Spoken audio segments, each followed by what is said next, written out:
رسول کریم صلی اللہ علیہ وسلم عرب کی کواری لڑکیوں سے زیادہ حیا والے تھے. کواری لڑکیوں سے زیادہ حضور حیا فرمایا کرتے تھے. جب خانہ کعبہ کی مکہ شریف میں تعمیر ہو رہی تھی نا، اہل عرب اس کو تعمیر کر رہے تھے، تو نبی پاک صلی اللہ علیہ وسلم اپنے چچا حضرت عباس کے ساتھ خانہ کعبہ کی تعریف میں مصروف تھے. تو عرب کے لوگ چونکہ لمبا کرتا پہنتے تھے پیروں تک، تو نیچے اگر کسی وقت کوئی چیز نہیں بھی ہوتی تھی تو کسی کو وہ نظر نہیں آتی تھی، چونکہ پردہ رہتا تھا، ایک لمبا کرتا پہنا ہوا ہوتا تھا. تو جب بچے، سرکار کی عمر مبارک بھی ابھی تھوڑی تھی، تو اس طرح بچے جب نکلتے تو وہ کئی دفعہ اپنی تہمت اتار دیتے نیچے سے، اور کوئی مزدوری کرنے لگتے تو 3-4 طے کر کے نا تہمت کی کندھے پہ رکھ لیتے. جس طرح کبھی دیہاتوں میں لوگ کپڑا سر پہ رکھتے تھے کہ اوپر اگر کوئی وزنی چیز رکھیں گے تو وہ تکلیف نہیں دے گی. نبی پاک صلی اللہ علیہ وسلم بھی سب لوگوں کے ساتھ خانہ کعبہ کی تعمیر میں شامل تھے. تو حضرت عباس رضی اللہ تعالیٰ عنہ نے کہا حضور سے، ابھی اللہ نے نبوت بھی نہیں فرمایا تھا، بھتیجے آپ بھی تہمت اتاریے، یہ صحیح مسلم میں حدیث موجود، اور اس کو کندھے پہ رکھ لیجیے، آپ اینٹیں اٹھا اٹھا کے لا رہے ہیں تو ذرا آپ کو تکلیف نہیں ہوگی. تو سرکار دو عالم صلی اللہ علیہ وسلم سے یہ بات کہی، اور پھر جلدی سے حضور کی تہمت کو نکال کے نا، حالانکہ لمبا کرتا پہنا ہوا ہے، تو وہ جیسے ہی ان کے کندھے پہ رکھا اینٹیں رکھنے کے لیے، تو سرکار تو زمین پہ گر گئے، بے ہوش ہو گئے، آنکھیں آسمان کی طرف، اور پھر حضور پکار رہے ہیں آزاری آزاری آزاری، میرا تہمت دے دو، میرا تہمت دے دو. کبھی کوئی شخص اس وجہ سے بھی بے ہوش ہوا ہے کہ میرے وجود سے کپڑا اتر گیا ہے؟ حالانکہ سرکار پر وہ بے ہوشی بھی نبی پاک کا وہ جو غلبہ ہے نا شرم و حیا کا، اس کی وجہ سے ہوئی. ورنہ تو حضور فرماتے ہیں کہ میری آنکھیں سو جاتی ہیں، دل تو میرا اس عالم میں بھی جاگتا رہتا ہے. تو سرکار زمین پہ تشریف لے آئے، آنکھیں میرا تہمت دے دو، میرا تہمت دے دو. تو جلدی سے انہوں نے تہمت دیا تو حضور نے باندھ لیا. پھر طبیعت مبارک میں تسلی ہوئی. یعنی ہم اس رسول کے غلام ہیں کہ جن کے تو وجود سے کپڑا اتر جائے تو حضور برداشت نہیں کرتے، قبول نہیں فرماتے، تکلیف شروع ہو جاتی. لیکن یہاں نوجوان ہیں اور بڑا قد کاٹ ہے اور بڑے بڑے سمجھدار لوگ ہیں، گرمی آتی ہیں تو شارٹ کپڑے پہن کے گھومتے ہیں. ان کو خیال نہیں کہ یہ وہ والا لباس ہے جو باہر تو کیا گھر میں اماں کے سامنے نہیں پہننا چاہیے، بہنوں اور بیٹیوں کے سامنے نہیں پہننا چاہیے. آپ کی گفتگو میں شرم و حیا ہو، آپ کے لب و لہجے کے اندر حسن ہو.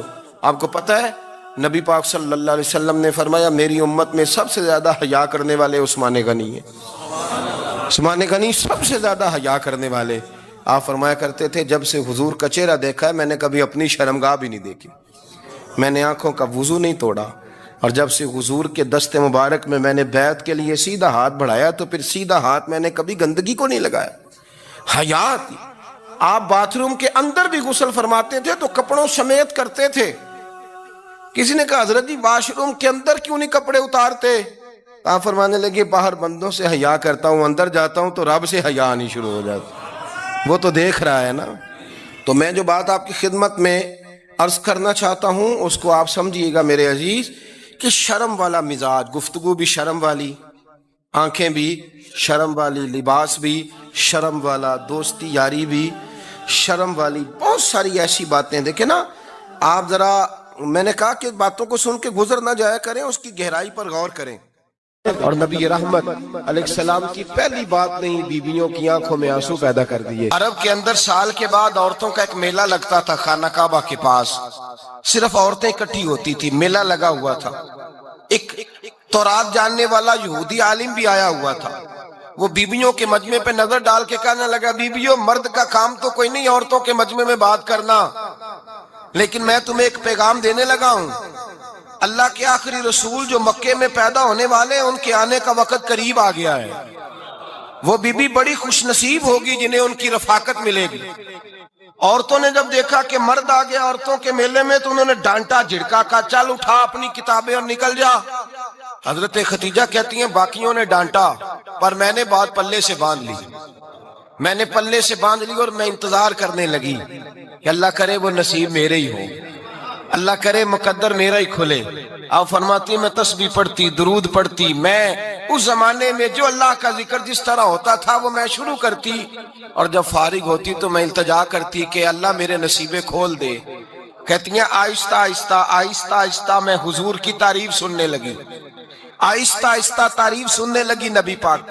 صادق ہیں، امین ہیں، سچے ہیں، دیانتدار ہیں، اس برے اور میلے معاشرے میں بھی وہ سب سے اعلیٰ بھی ہیں اور سب سے اجلے بھی ہیں، وہ سب سے پاکیزہ ہیں۔ میں سننے لگی تعارف، آہستہ آہستہ میں ان کی گرویدہ ہونے لگی۔ ادھر نبی پاک صلی اللہ علیہ وسلم اپنے چچا جناب ابو طالب کے پاس رہتے تھے، قحط آ گیا، حالات بگڑ گئے۔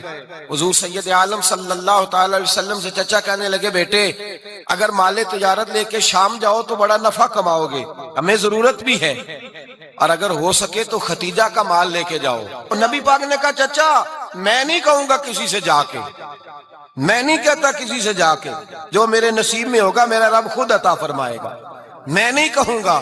مصطفیٰ نے تو نہیں کہا۔ حضرت ختیجہ رضی اللہ تعالیٰ عنہ کہتی ہیں میں نے خود اپنی خادمہ کو بھیجا، میں نے کہا جا کے پوچھو تو صحیح کہ میرا مال قبول ہوتا بھی ہے کہ نہیں، پوچھو۔ نبی پاک صلی اللہ علیہ وسلم سے پوچھا، حضرت ختیجہ کی خواہش ہے کہ آپ مال لے کے جائیں، حضور نے قبول کر لیا۔ جناب ختیجہ الکبریٰ رضی اللہ تعالیٰ عنہ کے غلام تھے، میسرہ ان کا نام تھا۔ جناب ختیجہ نے ان کو ساتھ بھیجا، فرمایا تین باتیں ارشاد فرمائی۔ ایک تو فرمایا سارا رستہ غور سے دیکھنا میرے نبی کے ساتھ کیا معاملات درپیش ہوتے ہیں، ابھی اعلان نبوت نہیں کیا، فرمایا ذرا غور کرنا، میرے مصطفیٰ کا مطالعہ کرنا اور مجھے واپس آ کے سبق سنانا، وہ جو تم نے چہرہ بددعا کی تلاوت کی ہو ذرا مجھے واپس آ کے سنانا۔ جنہاں نے دل بر جانی ڈٹھا ہو اکھیاں ہی تک لیاں، تو ملیوں تے ساجن ملیا ہوں ناساں لگ پئیاں، ذرا جا کے نا تلاوت کرنا اور مجھے دکھ۔ اور دوسرا فرمایا تم میرے غلام ہو تو مصطفیٰ کے بھی غلام بن کے رہنا، میں سنتی ہوں کہ کردار کے، افکار کے، نظریات کی، عظمت کے بلند و بالا، وہ جیسے کہیں ویسے کرنا۔ اور تیسری حضرت ختیجہ نے نصیحت فرمائی، فرمایا محمد ابن عبداللہ صلی اللہ علیہ وسلم کی رائے سے اختلاف نہ کرنا، یہ چلتے ہوئے معاہدہ کیا، جو وہ کہہ دے سو کر جانا۔ غلام کہتے ہیں میں ساتھ گیا، باتیں میں نے سن لی، لیکن جب سفر شروع ہوا نا ابھی چند منزلیں طے ہوئی تھی، میں نے کہا ختیجہ آپ نے کیا نصیحت کرنی تھی، ان کے ساتھ جو رہے گا وہ ان کا غلام ہی بن جائے گا، ان کے ساتھ جو رہے گا تو اجے میرا محبوب نہیں ڈٹھا، جن ویکھ کے چن شرماوے، جے رکھے ہاتھ پھلاں وچ ہاتھ نال پھلاں رل جاوے، یہ ادھی راتی چن چڑھ جاندے جدوں جلوہ فرماوے۔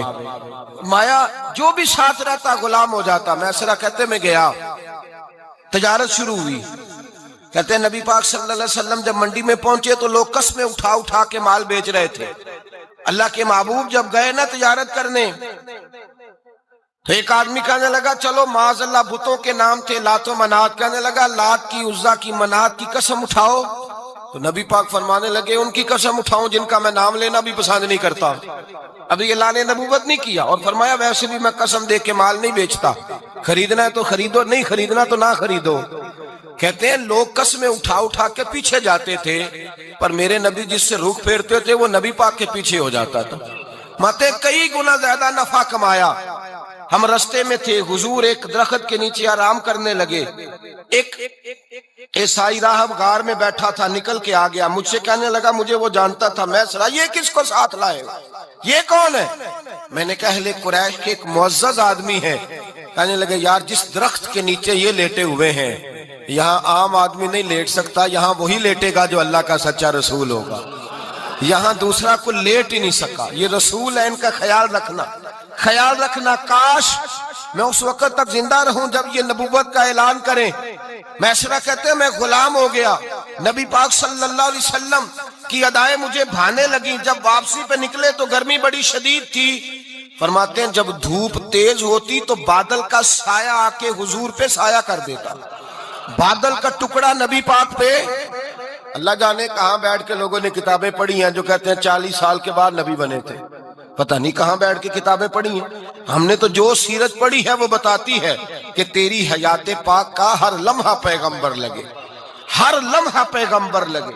یہاں تو وہ لوگ جو کئی سال پہلے 20 اور 25 سال پہلے حضور سید عالم صلی اللہ علیہ وسلم کی رفاقت میں رہے وہ اعلان کر رہے، لوگ پتہ نہیں کہاں بیٹھ کے کتابیں پڑھتے ہیں، کہاں بیٹھ کے۔ میرے نبی پاک سے صحابہ نے پوچھا حضور آپ کب نبی تھے؟ فرمایا ابھی آدم کی مٹی گوندی جا رہی تھی، ابھی آدم کی مٹی گوندی جا رہی تھی، میں تب بھی اللہ کا رسول تھا۔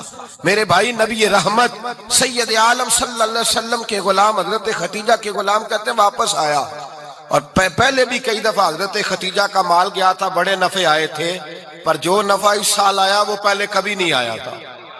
کہتے ہیں مجھ سے حضرت خدیجہ کی سہیلی بھی بیٹھی تھی، میں بھی آ گیا، اور جناب خدیجہ کی سہیلی کہنے لگی چل مال کے بارے میں کچھ بتا، کتنا بکا؟ میں نے کہا مال چھوڑو، مصطفیٰ کی سنو۔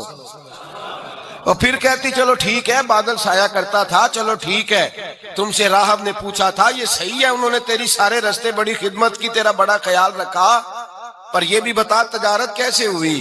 تو میں سرا کہنے لگا زندگی میں نے بھی ساری گزار دی ہے، پر اس رسول کے ساتھ 4 دن ہی گزارے ہیں، حد ہو گئی مجھ سے، اور کچھ نہ پوچھو، اور کچھ نہ پوچھو، آ میرے دل آمنہ کے لال کی باتیں کرے، اور کچھ نہ پوچھو، بس ذکر ان کا چھیڑیے ہر بات پر، اور چھیڑنا شیطان کا عادت کیجئے، بس مجھے حضور کے تذکرے بیان کرنے ہیں، ذکر مصطفیٰ کرنا ہے۔ حضرت خدیجہ الکبریٰ بڑی متاثر ہوئی، کہتی ہیں مجھے درجنوں لوگوں نے پیغام نکاح دیا تھا، پر میں نے سنی نہیں تھی، میں نے نفیسہ کے ہاتھ پیغام بھیجا، میں نے کہا میری عمر 40 سال ہے، ان کی 25 سال ہے، اور میرا اعمال اور طرح کا ہے، وہ شہنشاہ ہے، جا کے پوچھو تو صحیح، بھلا میں قبول ہوتی ہوں؟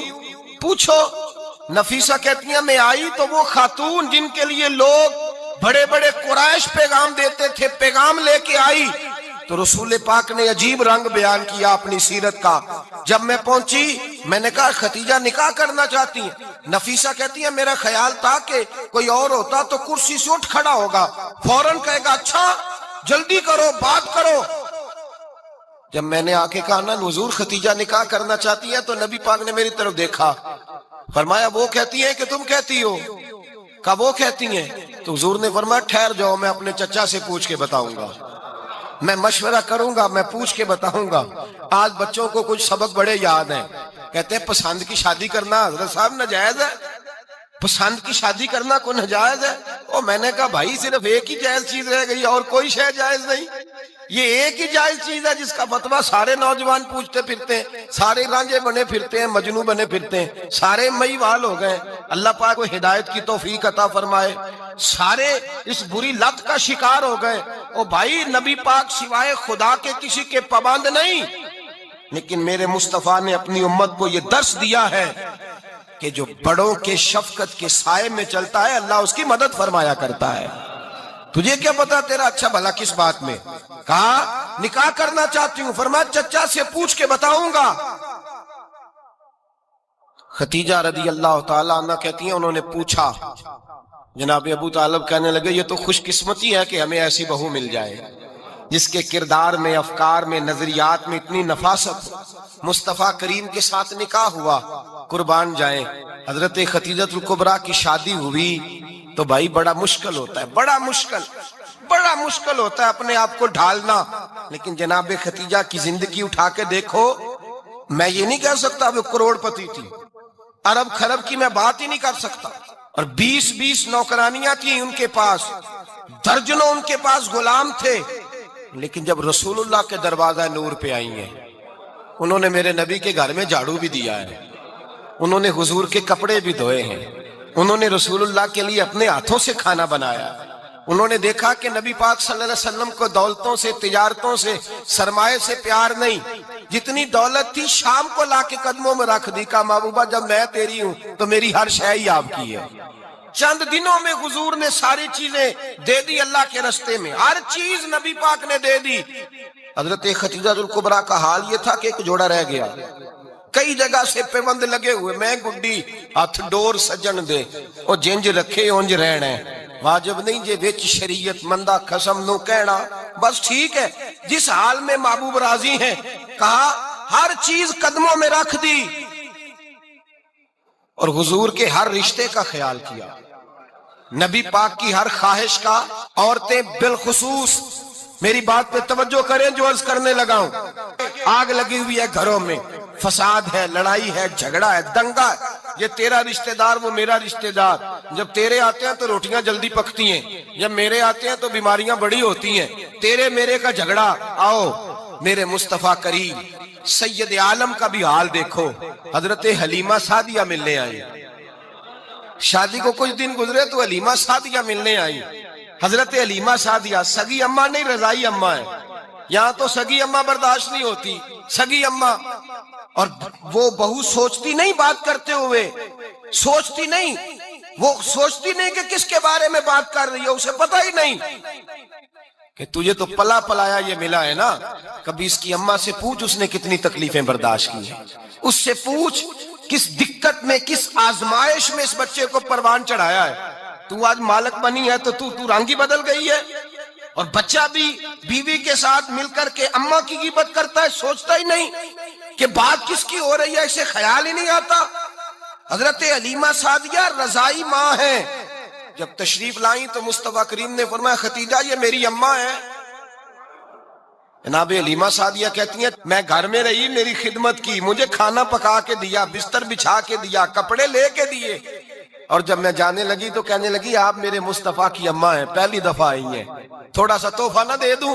میں نے کہا جیسے مرضی ہو۔ حضرت حلیمہ کہنے لگی تو جناب حلیمہ سعدیہ کو 40 بکریاں اور 1 اونٹ تحفے میں عطا فرمایا۔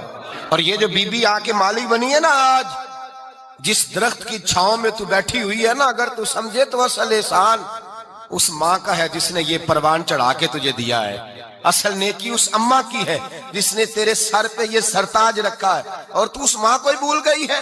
اور شکوہ بہو سے نہیں، شکوہ اس بیٹے سے ہے، بیٹے سے ہے جو علیحدہ بھی ہونے لگا تھا تو اماں سے علیحدہ ہو گیا ہے، جس نے سوچا ہی نہیں کہ ماں کے ہاتھ اٹھ جائیں تو عرش کا مالک کہتا ہے فرشتوں سے کہ پیچھے ہٹ جاؤ، ماں اور باپ اولاد کے لیے جو مانگے گے میں فوراً عطا کروں گا، تجھے پتہ ہی نہیں۔ اور ادھر رسول پاک کا کیا حال ہے، کہتے ہیں وہ تیرے رشتہ دار ہیں، تیرے بہن بھائی ہیں، تو جا میں تجھے دروازے پہ چھوڑ آؤں گا، تو مل ان سے، میں نہیں ملتا، میں صاحب ہوتا ہوں، میرا ان سے کیا لینا دینا۔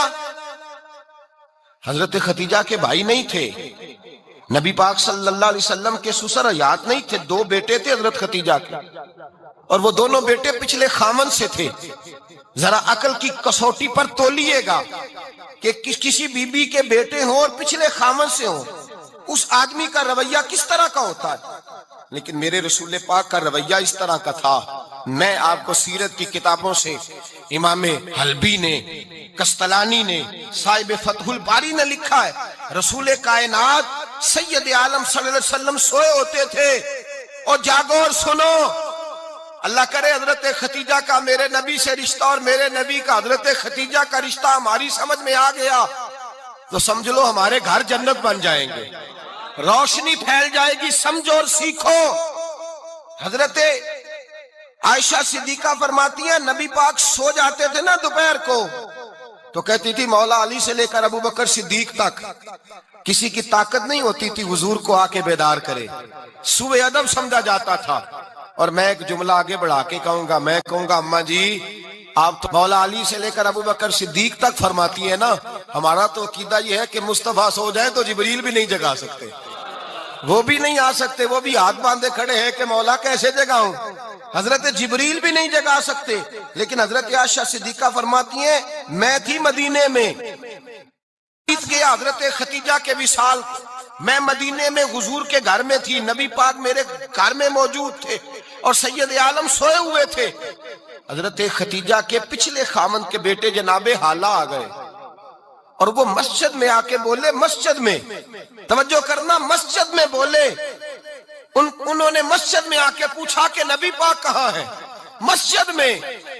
تو جناب عائشہ صدیقہ فرماتی ہیں حضور سوتے ہوئے بیدار ہو گئے، حضور طامت سمیٹی، فوراً سر کے اوپر کپڑا رکھا، میں نے کہا حضور کہاں جا رہے ہیں، فرماتی ہے میں نے 1 دفعہ پوچھا تو حضور نے 3 دفعہ فرمایا میرا حالہ آ گیا ہے، میرا حالہ آ گیا ہے، میرا حالہ آ گیا ہے، ختیجہ کا بیٹا آ گیا ہے۔ میرے رسول پاک صلی اللہ علیہ وسلم نے بی بی کے رشتوں کا جو تقدس بیان کیا اس کو سمجھیے، فرمایا حالہ آیا ہے، بیدار ہو کے خود تشریف لے گئے، اور یہ تو حالہ تھے نا، بڑے بیٹے حضرت ختیجہ کے سب سے، ان کا نام ہند تھا، اور حضرت ہند سے کوئی بندہ تعارف پوچھتا نا نبی پاک کا جو حلیہ ملتا ہے نا کتابوں میں، سیرت کی کتابوں میں، حضور کا مکھڑا کیسا تھا، مکھ چند بدر شاشانی ہے، متھے چمک دی لاٹ نورانی ہے، کالی زلف تیاک مستانی ہے، مخمور اکھی ہیں مد بریاں.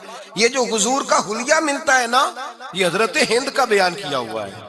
وہ بیان کیا کرتے تھے کہ نبی پاک کی آنکھیں کیسی تھی، حضور کے جلوے کیسے تھے. وہ بیان حضرت خدیجہ کے بیٹے ہیں. کوئی ان سے پوچھتا کہ بڑے راضی رہتے ہو، ہند بڑے راضی رہتے ہو، تو حضرت ہند کیسے راضی کیسے نہ رہوں، راضی کیسے نہ رہوں. میرے بھائی کا نام علی المرتضیٰ ہے، بہن کا نام فاطمہ الزہرا ہے، ماں کا نام خدیجہ الکبریٰ ہے، اور باپ کا نام محمد مصطفیٰ ہے. میں راضی کیسے نہ رہوں. حضرت خدیجہ الکبریٰ کے رشتوں کے ساتھ رسول اللہ کا پیار، ان کے رشتے. کنز المال میں حضرت عائشہ صدیقہ کی حدیث ہے. جناب عائشہ فرماتی ہیں دوپہر کو حضور آرام کرتے تو کوئی آیا نہیں کرتا تھا. ایک دن ایک بوڑھی آ گئی دروازے پہ، اس نے چھڑی پکڑی ہوئی ہے. کہتے وہ اندر آئی تو نبی پاک بڑی تیزی کے ساتھ اٹھے. حضور سید عالم نے قریب بٹھایا. دیر تک حضور باتیں کرتے رہے، دیر تک گفتگو ہوتی رہی. فرماتے ہیں حضور نے اسے کوئی اضافی وقت دیا. عام صحابہ اس وقت آتے نہیں تھے، حضور کے آرام کا وقت تھا. اضافی وقت دیا نبی پاک نے. اور فرماتے ہیں جب وہ جانے لگی تو نبی پاک نے تحفے بھی عطا فرمائے. اور پھر ایک غلام سے، حضرت بلال سے یا کسی غلام سے فرمایا کہ ساتھ جاؤ اور گھر چھوڑ کر کے آؤ. نبی پاک صلی اللہ علیہ وسلم نے اعزاز دیا. حضرت عائشہ صدیقہ فرماتی ہیں دیر تک ملاقات بھی، تحفے بھی، انفرادی ملاقات. بعد میں نبی پاک صلی اللہ علیہ وسلم لیٹ گئے. میرے دل کے اندر خیال آیا کہ حضور جائیں گے اور جب رات کو واپس آئیں گے تو پھر میں پوچھوں گی کہ حضور یہ بی بی کون ہے، حضور اب آرام کر رہے ہیں. فرماتی ہیں میرا خیال تھا کہ یہ سوال شام تک میرے ذہن میں رہے گا کہ یہ کون ہے. آپ نے بڑا اعزاز دیا، دروازے تک چھوڑنے گئے. حضرت عائشہ صدیقہ فرماتی ہیں میں سوچ رہی تھی آرام کر رہے ہیں، اور میں نے جیسے ہی نگاہ ڈالی تو حضور تو گہری سوچ میں گم ہے. نبی پاک سوچوں میں گم ہے اور آنکھیں کھلی ہوئی. فرماتی ہے میں قریب جا کے بیٹھی، قدموں پہ ہاتھ رکھا. میں نے کہا محبوبہ یہ بی بی کون تھی؟ اتنی دیر آپ نے ملاقات کی اور وہ چلی گئی ہے تو ابھی خیالات ہیں، تصورات ہیں. فرماتی ہے میں نے پوچھا تو مصطفیٰ کی آنکھوں میں آنسو آ گئے. نبی پاک رو دیے، اٹھ کے بیٹھ گئے. میں نے کہا حضور کیا ہوا؟ میں نے تو آپ کو پریشان کر دیا، میں معذرت چاہتی ہوں. حضور نے فرمایا عائشہ ایسی کوئی بات نہیں. اس بی بی کے بارے میں پوچھتی ہو جسے میں نے زیادہ عزت دی ہے، زیادہ پیار کیا ہے، ذرا زیادہ اس کے ساتھ میں نے توجہ کی ہے. ہاں یا رسول اللہ میں نے انفرادی رنگ دیکھا ہے، روٹین سے بڑھ کر آپ نے محبت فرمائی. تو میرے مصطفیٰ نے فرمایا یہ جو عورت آئی تھی نا، جو میرے پاس بیٹھی رہی ہے، یہ میری زوجہ جناب خدیجہ کی سہیلی ہے. یہ حضرت خدیجہ کی سہیلی ہے، جناب خدیجہ کی سہیلی. فرمایا یہ مکے میں خدیجہ سے ملنے آیا کرتی تھی. خدیجہ اسے وقت دیتی تھی، پاس بٹھاتی تھی، کھانا کھلاتی تھی، دکھ سکھ سنتی. اور تھوڑی غریب ہے، جب یہ جاتی تھی تو خدیجہ تحفے بھی دیتی تھی. فرمایا آج جب یہ آئی ہے تو خدیجہ کی یادیں تازہ ہو گئی. دیر تک میں نے اس سے بات کی ہے، گفتگو کی ہے، جاتے دفعہ تحفہ دیا ہے، اس لیے کہ حسن العہد من الایمان، اچھے طریقے سے وعدہ نبھانا یہ بھی ایمان کا حصہ ہے. اچھے طریقے سے عہد نبھانا، تعلقات نبھانا یہ بھی ایمان کا حصہ ہے. حضرت خدیجہ کی سہیلیوں سے رسول اللہ صلی اللہ علیہ وسلم کا رشتہ. پہلی وحی نازل ہوئی نبی پاک پر. اب حضور جب ابتدائے وحی کے ایام آئے تو حضرت خدیجہ فرماتی ہیں رسول پاک غار حرا میں چلے جاتے، کئی کے دن وہاں رہتے. پہلی وحی آئی تو قرآن مجید کی تاثیر یہ ہے کہ لو انزلنا ھذا القرآن علی جبل لرأیتہ خاشعا متصدعا من خشیۃ اللہ. فرمایا اگر میں پہاڑوں پہ نازل کروں قرآن کو تو وہ بھی میرے خوف سے ریزہ ریزہ ہو جائے. اتنی تاثیر ہے.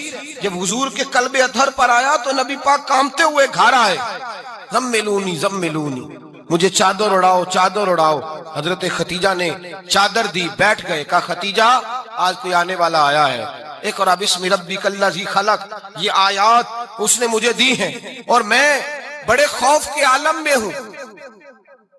حضرت خدیجہ کے لفظ بڑے حسین ہیں. جناب خدیجہ الکبریٰ رضی اللہ تعالیٰ عنہ کیا فرماتی ہیں؟ کہتی ہیں یا رسول اللہ صلی اللہ علیہ وسلم آپ غم نہ کریں، رب آپ کو رسوا نہیں کرے گا، عزتیں عطا کرے گا. اور دلیل کیا ہے؟ حضرت خدیجہ فرمانے لگی دلیل یہ ہے کہ آپ غریبوں کی مدد کرتے ہیں، مسکینوں کا خیال رکھتے ہیں، اور محبوبہ کمزوروں کا بوجھ آپ اٹھاتے ہیں۔ جس کے اندر یہ خوبیاں ہوتی ہیں اللہ اسے عزت ہی عطا فرمایا کرتا ہے۔ حضرت خدیجہ الکبریٰ رضی اللہ تعالیٰ عنہ سب سے پہلے نبی پاک پہ ایمان لائی۔ بڑا مشکل ہوتا ہے، ہمارے جو فلسفے کے لوگ ہیں وہ کہتے ہیں بہت بڑا ولی اللہ بھی ہو تو بیوی اس کی مان جائے، یہ مشکل ہوتا ہے کام، یہ مشکل ہوتا ہے۔ حضرت خدیجہ الکبریٰ رضی اللہ تعالیٰ عنہ سب سے پہلے ایمان، اور کس طرح کا ایمان؟ کس طرح کا ایمان؟ ابن ماجہ میں روایت ہے، غور کرنا، حضرت قاسم نبی پاک صلی اللہ علیہ وسلم کے صاحبزادے، حضور کی 6 اولادیں، 4 بیٹیاں 2 بیٹے حضرت خدیجہ سے ہوئے، 4 بیٹیاں اور 2 بیٹے۔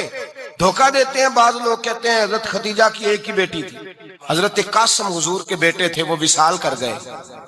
حضرت خدیجہ ابھی دودھ پلاتی تھی کہ شہزادے پردہ کر گئے۔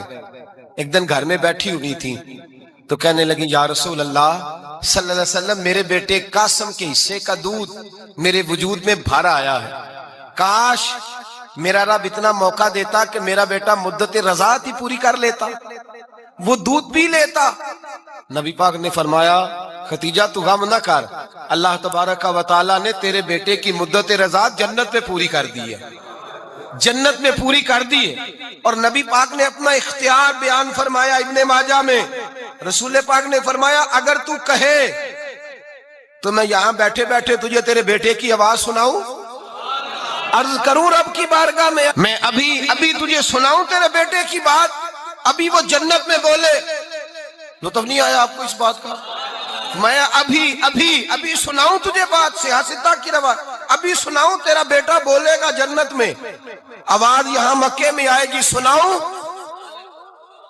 بڑے لوگ کرامت دیکھنا چاہتے ہیں، معجزہ دیکھنا چاہتے ہیں، کہتے ہیں جی میں تو کو دیکھ کے آؤں گا، کہا سناؤں؟ حضرت خدیجہ کا ایمان دیکھیں، کہنے لگی محبوبہ مجھے سننے کی کیا ضرورت ہے، میں خدا کو بھی مانتی ہوں، محمد مصطفیٰ کو بھی مانتی ہوں، میں بن دیکھے ہی مانتی ہوں، بن دیکھے ہی مانتی ہوں، مجھے سننے کی ضرورت ہے، آپ نے کہہ دیا تو سو ہو گیا، مجھے حاجت ہے۔ حضور کہہ رہے ہیں اگر تو کہے تو دعا کروں، التجا کروں، ابھی آواز اللہ سنا دے، ابھی سناؤں؟ حضرت خدیجہ کہتی ہے نہیں حضور میں بن دیکھے ہی، میں ان لوگوں میں سے نہیں ہوں جو پہلے دیکھ داکھ کے آئیں، پلٹ کے آئیں، دیکھ کے سودا کریں، میں تو ان لوگوں میں سے ہوں جو بن دیکھے مانا کرتے ہیں۔ یؤمنون بالغیب کی قائل، رسول اللہ صلی اللہ علیہ وسلم پہ ایمان لائی، اور پھر نبی پاک صلی اللہ علیہ وسلم نے جیسا کہا حضرت خدیجہ نے ویسا کیا۔ اور حضرت عائشہ کی روایت ایسی بھی ملتی ہے، جناب عائشہ سے کسی نے پوچھا تھا کسی نے جنت کی نعمتیں بھی کھائی ہیں؟ تو حضرت عائشہ کہنے لگی ہاں، ایک دفعہ نبی پاک نے جنت کے انگوروں کا خوشہ توڑ کے حضرت خدیجہ کو کھلائے تھے، وہ انگور وہاں سے توڑ کے جناب خدیجہ کو حضور نے انگور کھلائے۔ نبی پاک صلی اللہ تعالی علیہ وسلم پر ایمان لائی، ہر موقع پر حضور کا ساتھ دیا، تکلیفیں دیکھی، آزمائشیں دیکھی۔ حضرت خدیجہ کا جو وقت حضور کے ساتھ گزرا ہے نا، وہ سارا آزمائشوں کا وقت۔ 15 سال شادی کو ہوئے تو نبی پاک نے اعلان نبوت کیا، باقی کے 10 سال 25 سال کی رفاقت رہی، سخت مسئلہ تھا، کفار کی مخالفت تھی، بہت زیادہ مال تھا، پھر غربت آئی، پورا مکہ سلوٹ کرتا تھا، پھر وہ سارا شہر مخالفت کرنے لگا۔ حضرت خدیجہ الکبریٰ ڈٹ کے رسول اللہ کا ساتھ دیتی، ہر موقع پر کسی جگہ شکوہ نہیں کیا۔ یہاں عورتیں بول پڑتی ہیں، کہتی ہیں جب سے تیرے گھر آئی ہوں سکھ نہیں دیکھا، جب سے یہاں آئی ہوں کچھ نہیں دیکھا، جب سے یہاں آئی ہوں بڑی آزمائش میں ہوں۔ حضرت خدیجہ الکبریٰ مال لے کے آئیں، لیکن انہوں نے دیکھا کہ مصطفیٰ کو غریبی پسند ہے تو غریب ہو گئی۔ جیم جان دا کچھ وسا نہیں ہوں، جان یار نو دے تے شاد ہو جا، ایسے دل دے ہیں فساد سارے، دل در پر نو دے تے آزاد ہو جا، دیو رکھے آباد تے رو وسدا تے جدو کرے برباد ہو جا۔ کہا یا رسول اللہ جس بات میں آپ راضی ہیں میں بھی اسی بات میں راضی ہوں۔ جناب خدیجہ رضی اللہ تعالیٰ نے مکمل وقت رسول اللہ کا ساتھ دیا۔ شیب ابی طالب کے 3 سال قید میں گزارے۔ جس عورت نے ساری زندگی مال دیکھا ہو، اعلیٰ سے اعلیٰ کھانا کھایا ہو، بڑے گھر میں وقت گزارا ہو، قیدی ہو کے وقت گزارا، اور آپ اگرچہ قریش میں سے تھی لیکن جس شاخ سے حضور تھے بنو ہاشم اس میں سے نہیں تھی آپ۔ حضرت خدیجہ رضی اللہ تعالی عنہا یہ کہہ سکتی تھی کہ یہ بائیکاٹ جو 3 سال مکے والوں نے کیا اور ایک چھوٹی سی وادی میں قید کر دیا ہے بنو ہاشم کو، تو یہ میرا بائیکاٹ نہیں ہے۔ نبی پاک صلی اللہ تعالی علیہ وسلم نے اجازت بھی دی کہ اگر تم چاہو تو علیحدہ رہ سکتی ہو، بائیکاٹ تو میرا ہے۔ لیکن حضرت خدیجہ نے کہا نہیں، تیرے قدموں میں رہوں، غیر کی ٹھوکر پہ نہ ڈال، جھڑکیاں کھاؤں کہاں چھوڑ کے صدقہ تیرا، اور تیرے قدموں میں جو ہے وہ غیر کا منہ کیا دیکھے، کون نظروں پہ چڑھے دیکھ کے تلوا تیرا۔ کہ حضور میں نے نہیں جانا، 3 سال پتے کھا کے وقت گزارا، 3 سال پانی پی کے وقت گزارا۔ آپ فرماتی ہیں کئی راتیں ایسی بھی گزری جن میں خدیجہ نے کھایا ہی کچھ نہیں، وقت گزار دیا، زندگی گزار دی۔ 3 سال ایک لمحے کے لیے شکایت نہیں کی۔ او بھائی، ایسی وفادار ماں کا تو روز ذکر ہونا چاہیے۔ ایسی اعلیٰ حضرت فرماتے ہیں حق گزارے رفاقت پہ لاکھوں سلام، حق گزارے رفاقت پہ۔ اچھا میں دعا کرنے لگا ہوں کہ آپ سارے حضرت خدیجہ پہ سلام پڑھیں۔ حق گزارے رفاقت پہ لاکھوں سلام، لاکھوں سلام۔ حضرت خدیجہ الکبریٰ رضی اللہ تعالیٰ عنہ نے حق ادا کیا، سیدی ماں، پہلی ماں، کہف امن و امان، حق گزارے رفاقت پہ لاکھوں سلام۔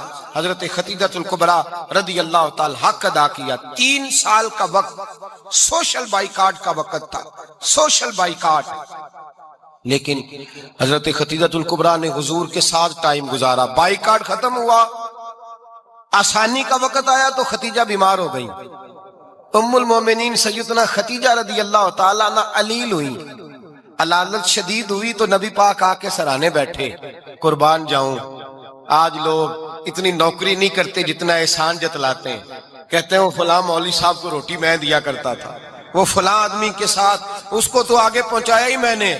کریڈٹ پکڑ پکڑ کے لوگ اپنے کھاتے میں ڈالنے کے چکر میں ہوتے ہیں۔ لوگ اس قدر زیادہ پیار نہیں کرتے جتنا جتلاتے ہیں۔ حضرت خدیجہ الکبریٰ نے سکھایا ہے انداز امت کو کہ وفا کیا ہوتی ہے۔ حضرت خدیجہ نے ساری زندگی نوکری کی، ساری زندگی وفا کی۔ وقت وصال آیا، حضور کو بلایا، اللہ کے محبوب تشریف فرما ہوئے۔ صاحب ابن الشام کہتے ہیں حضرت خدیجہ رو پڑی، کہنے لگی محبوبہ میں نبی کی بیوی تھی، میں خدمت کا حق نہیں ادا کر سکی، کوئی غلطی ہو گئی ہو تو مجھ سے درگزر کر دیا جائے، مجھے معاف کر دیا جائے۔ یہ کہہ کے رونے لگی۔ نبی پاک نے فرمایا تو غلطی کی بات کرتی ہے، خوش ہو جا، میرے رب نے وعدہ فرمایا ہے کہ تو دنیا میں بھی میری بیوی ہے تو جنت میں بھی تو ہی میری بیوی بنے گی۔ وعدہ کیا ہے اللہ تبارک و تعالی، میں نے تجھے پسند کیا ہے، جنت میں بھی تو ہی میری بیوی ہے۔ میرے نبی کریم سید عالم صلی اللہ علیہ وسلم نے حضرت خدیجہ الکبریٰ رضی اللہ تعالیٰ عنہ سے اس قدر زیادہ، حضرت عائشہ فرماتی ہیں اکثر گھر میں اکثر نبی پاک حضرت خدیجہ کا ذکر چھیڑ دیتے۔ یہاں تو آدمی بہن کا ذکر نہیں نہ کر سکتا بیوی کے سامنے، اماں کا ذکر نہیں کر سکتا، معاملہ خراب ہو جاتا، بڑا مشکل ہو جاتا، مشکل ہے۔ حضرت عائشہ صدیقہ بظاہر تو سوکن تھی نا، لیکن حضرت عائشہ بیان کرتی ہیں، کہتی ہیں نبی پاک سب سے زیادہ حضرت خدیجہ کا ذکر کرتے تھے گھر میں، اکثر ذکر ہو۔ خدیجہ یوں کرتی تھی، خدیجہ یہ کام اس طرح کرتی تھی، خدیجہ کا یہ رنگ ہوتا تھا، اس کا یہ طریقہ ہوتا تھا، اس کا یہ طرز حیات تھا، وہ ایسے چلتی تھی، وہ ایسے، اکثر حضور بیان کرتے۔ حضرت عائشہ فرماتی ہیں مجھے رشک ہوتا، رشک، ناز کرتی میں، کیا مقدر ہے خدیجہ کے۔ کہتی ہے ایک دن نا میں نے کہا ذرا بات تو کروں، کہتی ہے نبی پاک گوشت لائے، مجھے کہا عائشہ ذرا گوشت صاف کرو، پکاؤ اور ذرا شوربہ زیادہ کرنا۔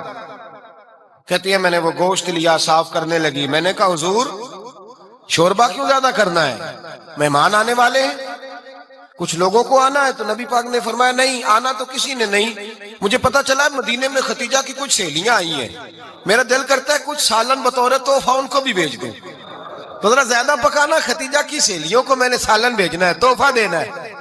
حضرت عائشہ کہتی ہیں ایک جملہ ہلکا سا، بے ضرر سا، بڑا دھیما سا، بچ کے بڑا اپنے آپ کو محتاط کر کے، میں نے کہا یا رسول اللہ صلی اللہ علیہ وسلم آپ خدیجہ کا ذکر بہت کرتے ہیں، حضور وہ تو عمر میں 15 سال بڑی تھی، یا رسول اللہ صلی اللہ علیہ وسلم، اللہ نے آپ کو جوان اور خوبصورت بیویاں دی، آپ خدیجہ کا ذکر کرتے ہیں۔ فرماتی ہیں یہ بات کہہ کے میں خاموش ہو گئی، میرا خیال تھا جواب آئے گا، دیر ہو گئی، حضور جواب نہیں دیتے۔ کہتے ہیں میں نے یوں نظر اٹھا کے دیکھا تو چہرہ مبارک سرخ ہو گیا، اور رسول پاک نے فرمایا عائشہ آج بات کی ہے، آج کے بعد یہ بات نہ کرنا۔ میں نے کہا حضور کیا ہوا؟ فرماتے ہیں پہلے جلال تھا، پھر اچانک وہ جلال آنسوؤں میں بدلا، اور حضور نے رو کے فرمایا عائشہ تم ساری بیویاں سکھوں کے وقت آئی ہو، خدیجہ تو میرے دکھوں کی ساتھی ہے، وہ تو میری آزمائشوں اور تکلیفوں کی ساتھی، اس نے تو میرے ساتھ وقت کٹھن بتایا، جب لوگ مجھے پتھر مارتے، میرے رستے میں کانٹے بچھاتے، میں پریشان ہو کے لوٹتا، اس کے ایک ہاتھ میں دودھ کا پیالہ ہوتا، ایک ہاتھ میں کھجوریں ہوتی، دودھ پلا کے کھجور کھلا کے بستر بچھا کے روٹی دے کے کہتی محبوبہ غم نہ کرنا، اللہ بڑی عزتیں عطا فرمائے گا، اللہ بڑی شانیں عطا فرمائے گا۔ میرے رسول کریم سید عالم صلی اللہ تعالی علیہ وآلہ وسلم۔ اور پھر امام ابن حجر نے لکھا ہے، آپ فرماتے ہیں بعض لوگوں پہ حضور نے کبھی جلال بھی فرمایا ہے، کبھی کبھی جلال بھی فرمایا، اور حضور کا جلال بھی بڑی رحمت والا ہے۔ نبی پاک نے فرمایا اے اللہ اگر میں اپنے کسی امتی کو جھڑک دوں تو اسے اتنا ثواب دینا جتنا تو فرد نماز کا ثواب عطا کرتا ہے۔ حضور کا تو جلال بھی کرم والا ہے، کرم والا جلال ہے رسول پاک کا۔ اکثر بعض لوگوں پر حضور ناراض بھی ہوتے، لیکن امام ابن حجر فتح الباری میں فرماتے ہیں کہ صحابہ اور اہل بیت میں سے حضرت خدیجہ الکبریٰ کی وہ ہستی ہے جس پر کبھی نبی پاک ناراض نہیں ہوئے، کبھی ناراض نہیں ہوئے۔ یہ سب سے بڑی فضیلت ہے حضرت خدیجہ، کبھی ناراض نہیں ہوئے نبی، کسی موقع پر بھی حضرت خدیجہ الکبریٰ رضی اللہ تعالیٰ عنہ سے ناراض نہیں ہوئے۔ بلکہ بخاری شریف میں لفظ کچھ اس طرح کے ہیں، میں نے شروع میں کہا کہ حضرت خدیجہ کی 20 کنیزائیں تھیں، نوکرانیاں تھیں، گھر کے اندر نوکر چاکر تھے، ریل پیل تھی، کوئی کام کبھی نہیں کیا تھا۔ حضرت خدیجہ الکبریٰ نے ایک دن کھانا پکایا، اور کھانا پکا کے اپنے ہاتھوں سے جب نکلی نا اور آ رہی تھی حضور کو کھانا دینے، تو بخاری میں موجود ہے جب حضرت خدیجہ آئیں تو نبی پاک نے فرمایا خدیجہ تیرے آنے سے پہلے حضرت جبریل آ گئے، اور وہ کہہ رہے ہیں یا رسول اللہ خدیجہ برتن میں کھانا لے کے آ رہی ہے، اور جب وہ کھانا لے کے آ جائے تو اسے کہہ دیجئے گا اس کا رب اسے سلام کہتا ہے، اس کا رب اسے اللہ اکبر، جس کو اللہ سلام کہے۔ فاضل بریلوی فرماتے ہیں حق گزارے رفاقت پہ لاکھوں، حق گزارے رفاقت پہ لاکھوں سلام، حق گزارے رفاقت پہ لاکھوں سلام۔ حضرت خدیجہ الکبریٰ رضی اللہ تعالیٰ عنہ کو رب تعالیٰ کے سلام آئے، محسنہ اس امت کی محسنہ۔ تو میں آپ کو پاکستان میں جتنے وزراء اعظم رہ چکے ہیں میں سب کے نام نہیں بتا سکتا، آئے چلے گئے، چھٹی، فارغ ہو گئے، ختم ہو گیا کام، اب کون پوچھتا ہے بھائی؟ جو سب سے بڑا عہدہ ہے اس پر جو لوگ برا جمال رہے، آپ جا کے ان کی قبروں کو دیکھیں، قبریں شکوہ کرتی ہیں کہ سالوں بیت گئے آیا کوئی نہیں، او پئیاں دس دیاں قبراں جنہ تے پھول پئے ادھروں تے کوئی بھی نہیں آمدہ، ادھروں ہی لکھاں گئے۔ تو جب اتنے بڑے لوگوں کے جانے کے بعد نظام زندگی نہیں رکا تو میں اور آپ ہمارے جانے سے کیا فرق پڑتا ہے؟ تو بھائی اگر تو قبر اشر بہتر ہو گئی تو اگلا معاملہ ٹھیک ہے۔ بخاری شریف میں ایک حدیث ہے، نبی کریم علیہ السلام کی عالی مرتبت بارگاہ میں ایک خاتون حاضر ہوئی اور عرض گزار ہوئی یا رسول اللہ صلی اللہ علیہ وسلم مجھے مرگی کا مرض ہے، میرے لیے دعا کر دیں اللہ شفا دے۔ تو بہت سارے لوگ اسی طرح سرکار کے حضور آیا کرتے، حضور دعا کرتے، اللہ شفا دے دیتا۔ حضرت مولا علی کی آنکھوں میں درد تھا، سرکار نے لعاب دہن لگایا، خیبر کے موقع پہ اللہ نے شفا دے دی۔ حضرت عبداللہ ابن عتیق کی پنڈلی ٹوٹ گئی، حضور نے لعاب دہن لگایا، اللہ نے شفا دی۔ لیکن آج اس خاتون نے جب عرض کیا نا یا رسول اللہ صلی اللہ علیہ وسلم دعا کر دیں میری مرگی دور ہو جائے، تو حضور نے ایک انوکھی بات ارشاد فرمائی۔ حضور فرمانے لگے اگر تو کہے تو میں دعا کر دیتا ہوں شفا ہو جائے گی، اور اگر کہے اور تو کرے صبر تو پھر میں تیرے لیے جنت کی دعا کروں گا۔ آپ نے سمجھنا ہے بات کو۔ فرمایا اگر صبر کرے، کیا مطلب کہ مرگی کے ساتھ ہی گزارا کرے، تھوڑی دنیا میں تکلیف سہ لے پر تیری آخرت کی بہتری کی دعا کر دیتے ہیں۔ تو وہ صحابہ تھے، ایک منٹ نہیں لیا سوچنے کے لیے، فوراً عرض کرنے لگی حضور میں گویا کر لوں گی گزارا، آپ دعا کریں اللہ مجھے جنت ہی عطا کرے۔ یہاں کا گزارا ہو سکتا ہے، تھوڑی بہت تکلیف، تھوڑا بہت درد، تھوڑی بہت آزمائش، لیکن قبر حشر کا معاملہ خطرناک ہو تو گزارا ہو سکتا، وہاں کی مشکلات حل ہونی چاہیے۔ حضور میں صبر کر لوں گی گزارا ہو جائے۔ نبی پاک علیہ السلام نے دعا کر دی یا اللہ اسے جنت عطا فرما۔ صحابہ فرماتے ہیں وہ خاتون عرض کرنے لگی یا رسول اللہ صلی اللہ علیہ وسلم جب مجھے مرگی ہوتی ہے تو میرے جسم سے کپڑا ہٹ جاتا ہے، عورت ہوں، حیا آتی۔ تو سرکار نے دعا کر دی جتنی مرضی بھی تکلیف ہوتی تھی کپڑے جسم سے جڑے رہتے تھے۔ وہ حضرت عثمان غنی کے زمانے تک حیات رہیں۔ کو مدینہ شریف سے باہر سے آتا تھا تو لوگ اسے کہتے تھے جنتی اماں کی زیارت کرنی، اس بوڑھی کی زیارت کرے، اسے دنیا میں حضور نے جنت کی بشارت عطا فرمائی۔ تو آخرت کی بہتری کا بھی تو کچھ نہ کچھ انتظام ہونا چاہیے۔ اچھا پھر اگر ہمارا یہ خیال ہونا کہ میرے بچے پیچھے سے بڑا صدقہ دے دیں گے تو یقیناً جتنا میں نے اپنے ابا جی کے لیے دیا میرے بچے بھی اتنا کو دے دیں گے۔ وہ میرے لیے بڑی دعائیں کرائیں گے تو جتنی میں اپنے والد صاحب کے لیے کرتا کراتا ہوں اتنی کو وہ بھی کرا دیں گے، جتنا میں سال ثواب کرتا ہوں اتنا کو وہ بھی کرا دیں گے۔ یہ تو ہمیں خود پر قیاس کر لینا چاہیے، کچھ نہ کچھ فکر آخرت کا مزاج ہونا چاہیے۔ میں آپ کی خدمت میں عرض کروں ہم نے نہ خود سے ہی طے کر لیا کہ ہم بالکل ٹھیک ہیں، شکر ہے جی اللہ دا کدی کسی نے تکلیف نہیں دیتی، شکر ہے جی فلانی تھا تو میرا نام پہنچ بھئی، یہ تو آپ نے خود طے کر لیا ہے، یہ تو آپ اپنے آپ سے کہہ رہے ہیں۔ یہ تو فیصلے قیامت میں ہوں گے کہ جیتا کون اور ہارا کون، یہ تو قیامت کا فیصلہ ہے، یہ تو آپ کو قیامت کے دن پتہ چلے۔ بعض اوقات بعض نیکیاں ہم نے کی بھی ہوتی ہیں لیکن وہ کر کے بتا دیتے ہیں، کر کے جتلا دیتے ہیں، وہ نیکی نیکی رہتی نہیں، وہ تو حساب یہیں پہ برابر ہو گیا۔ اور پھر بعض نیکیاں ایسی ہیں جن کا وہ سٹیٹس اور معیار نہیں ہوتا کہ عند اللہ پیش کی جا سکیں، قیمتی چیزیں ہوتی ہیں نا ہمارے پاس تو ہم کسی کو دکھاتے نہیں۔ مطلب کسی کے پاس اس وقت بھی جیب میں 8-10 لاکھ روپے ہو تو شاید کسی کو بتائے نہ، بلکہ اب تو محافل میں آنے سے پہلے لوگ قیمتی موبائل گاڑیوں میں چھوڑ کے آتے ہیں، لوگ بتاتے نہیں گھر میں کتنا کیش پڑا، نہیں بتاتے کیونکہ قیمتی سمجھتے ہیں، کتنا سونا پڑا نہیں بتاتے کیونکہ قیمتی چیز ہے۔ تو بھئی نیکیاں کیوں بتاتے ہو، انہیں قیمتی نہیں سمجھتے؟ قیمتی چیز تو چھپائی جاتی ہے۔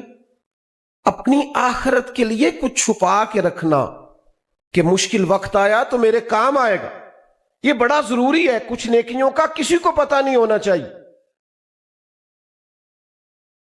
ایک 100 گھر تھا مدینہ منورہ میں، تھوڑی سی آبادی ہوتی تھی، 100 گھر پورا، جس میں 2 وقت کھانا بھی جاتا تھا، موسم کے کپڑے بھی جاتے تھے۔ امام ابو نعیم نے اس کو لکھا، ادویات کے لیے اور ضروریات کے لیے رقم بھی جاتی تھی، لیکن شام کے بعد کوئی چہرے پہ نقاب ڈال کے آتا تھا، دے کے چلا جاتا تھا۔ اگر گھر والے نام پوچھتے تو وہ غصہ کرتا، اور سالوں وہ بوڑھا شخص کھانا لے کے اور ادویات لے کے اور لباس لے کے آتا رہا، پتہ نہیں تھا کسی کو کون ہے۔ پھر اچانک وہ کھانا آنا، وہ خرچہ آنا بند ہوا۔ لوگ غریب ایک دوسرے سے پوچھنے لگے تیرے گھر کب سے نہیں آیا، تیرے گھر کب سے نہیں آیا؟ تو لوگوں نے تاریخیں ملانا شروع کی تو پتہ چلا 18 محرم کے بعد یہ سب کے گھروں میں 100 گھروں میں کھانا آنا بند ہوا ہے۔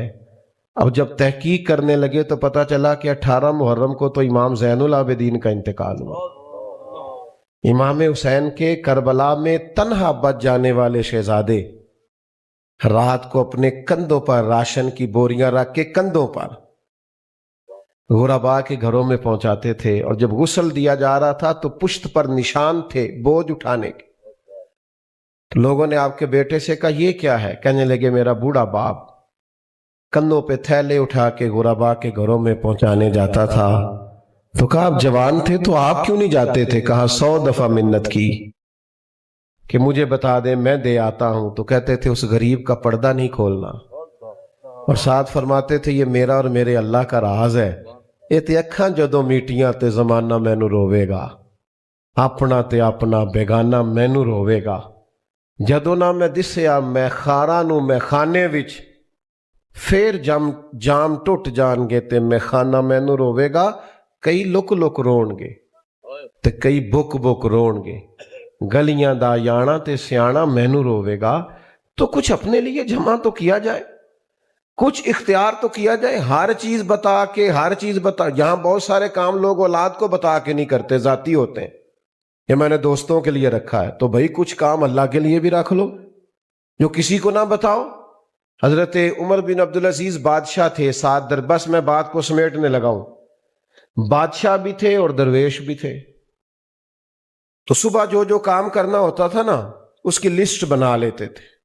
جو لوگ سمجھتے ہیں نا مجھے شاید صبح یاد نہ رہے وہ رات کو لکھ لیتے ہیں، آج کل لوگ موبائل میں لکھ لیتے ہیں، تو لسٹ بنا لیتے تھے کہ صبح میں نے ظہر سے پہلے ماحولیات والوں کو بلانا ہے، اور ظہر کے بعد میں نے تعلیم کے محکمے والوں سے میٹنگ کرنی ہے، اور 4 بجے پھر مجھے دفاع والوں سے بات کرنی ہے۔ تو وہ لسٹ رات کو بناتے تھے اور صبح آتے ہی اپنے وزیر کو دیتے تھے کہ اس ٹائم فلاں وزراء کو اور محکموں کو طلب کر لینا۔ تو وزیر کو لسٹ دی آپ نے ایک دن نکال کے، تو اس پہ لکھا تھا میں جو 5000 بار درود پاک پڑھتا ہوں تو کل میرا 500 رہ گیا تھا، آج 5500 پڑھنا ہے۔ لکھا تھا کہ آج فلاں یتیم بچیوں کی باری ہے، وہاں راشن پہنچانا ہے۔ ابھی 2-3 لائنیں وزیر نے پڑھی تھیں کہ حضرت نے چھین لی، فرمانے لگے اوہو یہ تو میری ذاتی ہے، تیری دوسری ہے، یہ غلط چلی گئی، اور 2 صفحے بھرے ہوئے تھے، 1-2 لائن پڑھی تو چھین لی۔ تو وزیر پیروں میں بیٹھ گیا، کہنے لگا حضور میں بھی سارا دن ساتھ ہوتا ہوں، یہ کام کس ٹائم کرتے ہو؟ یہ غریبوں کے گھروں میں کھانا پہنچانا اور یتیموں کی مدد کرنا، تو یہ کس وقت ہوتا ہے؟ یہ درود پاک اور یہ تلاوتیں؟ تو آپ فرمانے لگے وزیر چپ کر جا، کچھ چیزیں بندوں نے نا ذرا چھپا کے رکھی ہوتی ہیں، مشکل وقت آیا تو کام آئیں گی۔ کی عقیدہ مرن جین رکھے ہے؟ کہتے ہیں کچھ تھوڑا مرن جین رکھا ہوتا ہے کہ کوئی مشکل وقت آئی تو۔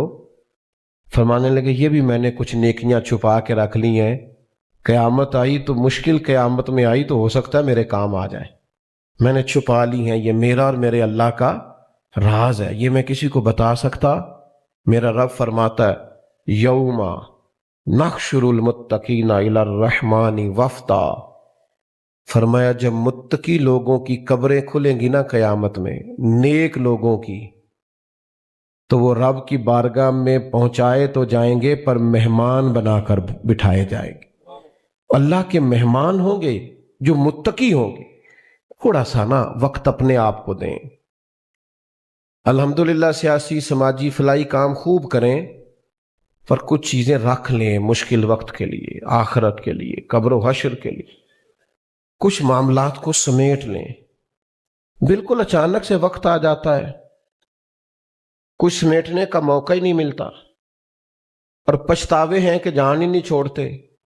بچے کہہ رہے ہوتے ہیں کاش میں وقت پہ ہاسپٹل لے جاتا تو یہ ہو جاتا، کاش فلاں ہوتا، بھائی کچھ بھی نہیں ہونا تھا، وقت آ گیا تھا، اب اسی پہ انجام تھا۔ تو میرے عزیز، میرے بھائی، میرے بزرگ، میرے دوست، کچھ اپنی آخرت کے لیے تیاری۔ وہ ہمارے دانشور تھے نا مرحوم واصف علی واصف صاحب، تو انہوں نے ایک پرائیویٹ سکول بنایا تھا آخر میں، تو وہ کلرک بٹھایا تھا بچے داخل کرنے کے لیے، تو وہ بچے کو داخلہ دینا ہے تو بچہ کہتا ہے میں فیس نہیں دے سکتا، تو وہ کلرک کہتا ابھی فیس کے بغیر کیسے داخل کریں؟ تو اندر جاتا تو واصف صاحب سے کہتا جی وہ میرے پاس تو فیس نہیں ہے، تو بچہ داخل کرانا ہے، تو کہتے فری میں داخل کر لو، ایک بچہ بھی تو 2 بھی تو 100 بھی۔ تو کلرک آ کے کہنے لگا حضرت اس طرح کاروبار نہیں چلتے۔ تو کہنے لگے تمہیں کس نے کہا ہے کاروبار چلا رہا ہوں؟